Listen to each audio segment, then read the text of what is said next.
السفينة الهجومية البرمائية من طراز ميسترال هي سفينة هجوم برمائية فرنسية متعددة الأغراض، ويمكن القول أن فئة ميسترال هي الأفضل في الأغراض المتعددة، ولا يمكنها فقط نقل الأفراد والأسلحة والمعدات، بل يمكنها أيضا تقديم الدعم الإنساني المهام ومهام قيادة التشكيل، بالإضافة إلى إجراء عمليات البحث المضادة للغواصات والقيادة المضادة للغواصات وما إلى ذلك لمجموعة واسعة من المناطق البحرية. إنها أهم سفينة هجومية برمائية للبحرية الفرنسية في الوقت الحاضر منذ وقت ليس ببعيد. فكرت حتى قوة عسكرية مثل روسيا في شراء ميسترال. يجب أن تعلم أن روسيا ليست أضعف من المناطق الأخرى في العالم في التطوير والتصنيع من السفن الحربية، ومع ذلك لا تزال روسيا ترغب في شرائها. والشيء الأكثر روعة هو أن روسيا تخطط لشراء المزيد من التصميمات وبعض براءات الاختراع على ميسترال، كما أرسلت طائرات هليكوبتر مسلحة من طراز كوشرطة 5-2 خصيصا لإجراء اختبارات الإقلاع والهبوط على هذه الفئة من السفن. ما هي الخصائص الجذابة للسفينة الهجومية البرمائية من فئة ميسترال؟ هل يمكن نقل روسيا أيضا؟ اليوم نلقي نظرة على السفينة الهجومية البرمائية من طراز ميسترال في فرنسا. فرنسا باعتبارها أول تطور في العالم لأداء شبح السفينة الحربية في البلاد. في قدرة الشبح للسفينة الحربية يمكن وصفها بأنها مضنية. يستخدم سطح الهيكل من طراز ميسترال في الغالب في المواد للمركبة الجديدة. وميزة هذه المادة هي أنها يمكن أن تمتص موجات الرادار وتقليل احتمالية اكتشاف السفينة بواسطة الرادار، في حين أن جزءاً من هيكلها مخصص أيضاً للتخفي للقيام بضبط دقيق، بحيث تم تقليل منطقة انعكاس رادار من طراز ميسترال وإشارة الأشعة تحت الحمراء بشكل كبير. من حيث تصميم الشكل، يمنح مستوى طراز ميسترال الناس شعوراً سلساً وموجزاً للغاية، كل من خط بدن السفينة واتجاهها العام طبيعي للغاية، وهناك القليل من النتوءات على سطحها والتي تتماشى مع شهية الفرنسيين. يبلغ الطول الإجمالي لسفينة الهجوم البرمائية من فئة ميسترال 199 متراً، وعرضه 32 متراً الغاطس 6.3 متر، ويبلغ ارتفاع بدنه 64 متراً باستثناء الغاطس، ويبلغ ارتفاع قوس النصر في باريس بفرنسا 50 متراً، إلا أنه أعلى من قوس النصر بأكثر من 10 أمتار. من المعروف أن سفينة هذا الطراز كبيرة الحجم. الإزاحة القياسية لفئة ميسترال هي 16500 طن، والإزاحة الكاملة للحمل هي 21300 طن. في نظام الطاقة، تتبنى الكل نظام الدفع الكهربائي بقوة إجمالية 20.5 ميجا بايت. الواط أسرع سرعة للبدن 18.8 عقدة، عند القيادة بسرعة 15 عقدة. يبلغ أقصى مدى للإبحار 21372 كيلومتراً، عند القيادة بسرعة 18 عقدة. أقصى مدى إبحار لها هو 19.800 كيلومتر. إنها تجعل طراز ميسترال مناسبة بشكل خاص للتشغيل على المدى الطويل والانتشار في الخارج. عندما يتم تحميل الطاقم، يمكن لطراز ميسترال أن تحمل ما يصل إلى 900 جندي في المرة الواحدة، عادة نقطة 450. ومع ذلك يمكن أيضا استخدام طراز ميسترال للمهام طويلة الأجل والاحتياجات اليومية.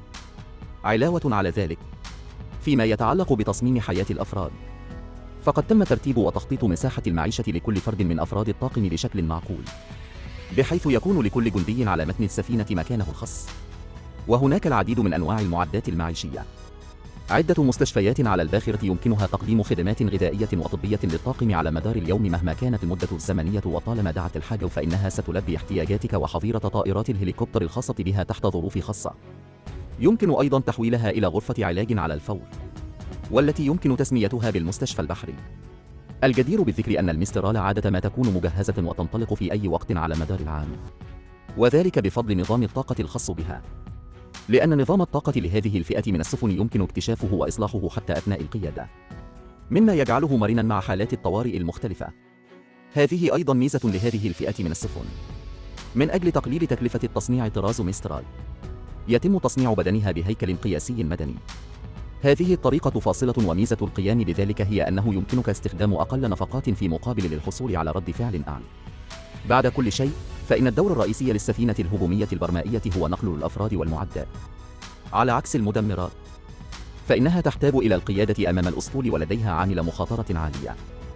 تكلفة تصنيع طائرة ميسترال شرطة فئة السفينة الهجومية البرمائية هي فقط من حاملة الطائرات. اليوم يمكن للسفن الهجومية البرمائية أيضاً أداء بعض مهام حاملات الطائرات، والتي يمكن القول إنها اقتصادية للغاية بالمقارنة. إذا كان الفرق الأكبر بين حاملات الطائرات والسفن الهجومية البرمائية هو أن السفن الهجومية البرمائية بها مقصورات شحن منخفضة المستوى، في الواقع هو مخزن بارد، والغذاء الذي توفره السفينة الهجومية البرمائية كاف للغاية، وهو وثيق الصلة بالمهام التي تؤديها.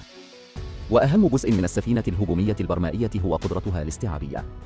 فئة ميسترال لديها سطح طيران مستطيل مخترق بمساحة إجمالية قدرها 5201 متر مربع، والتي يمكن أن تستوعب 6 طائرات هليكوبتر تقلع وتهبط في نفس الوقت.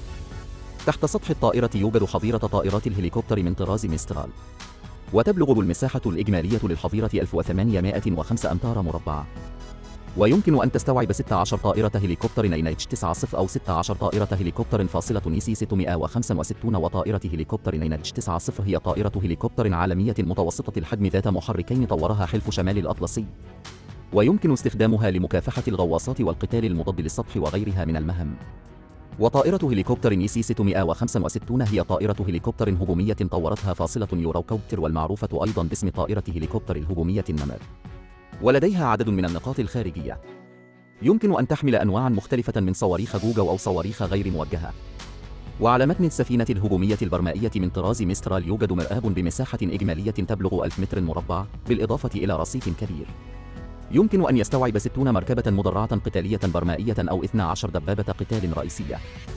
ويمكن أن يستوعب الرصيف مركبتي إنزال LCAC أو 4 سفن هبوط فاصلة LCA، وتم تجهيز طراز ميسترال بصاروخين مضادين للطائرات محمولين مزدوجين، ومدفعين للتحكم عن بعد F2 و6 رشاشات.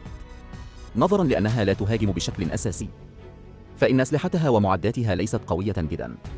بشكل عام، لا تزال القوة الشاملة للسفينة الهجومية البرمائية من طراز ميسترال قوية جدا، خاصة عند أداء مهام مثل نقل الأفراد والدعم الإنساني ومكافحة حرب الغواصات. بالمقارنة مع نفس النوع من السفن الهجومية البرمائية، فإن مزاياها ليست ضعيفة على الإطلاق. يوجد حاليا 3 سفن هجومية برمائية من طراز ميسترال في الخدمة في فرنسا. تم إطلاق أول سفينة من طراز ميسترال في 6 أكتوبر 2004، وفي 18 ديسمبر 2005 رسميا تم التكليف بالبحرية الفرنسية. تم تكليف ثاندربولت الثاني في 1 أبريل 2007، وتم تكليف ديكسمود الثالث في 12 مارس 2012. تحظى فرنسا أيضا بشعبية كبيرة في تصدير السفن الهجومية البرمائية من طراز ميسترال. في البداية، عندما قالت روسيا إنها ستشتريها، قامت فرنسا بتكييف وتحسين منصة الطيران ورفع الحظيرة من فئة ميسترال، وقد تم ذلك لتسهيل طائرات الهليكوبتر كوشرطة 52 وكوشرطة 29 لتكون قادرة على العمل على هذه الفئة من السفن.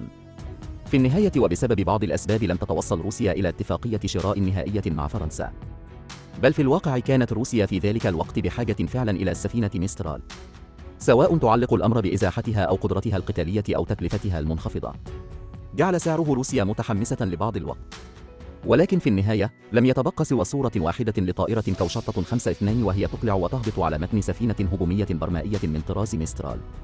توجد مشكلة في فايرفوكس في نهاية الفيديو. بعض السفن الهجومية البرمائية الفرنسية ستحتوي على مقصورة خضراء مربعة ضخمة، خن ما يتم استخدامه من أجله. نرحب بالأصدقاء الذين يعرفون بالضغط على منطقة التعليقات أدناه. ناقش مع الجميع. حسناً، فيديو اليوم هنا. شكراً للمشاهدة، وداعاً.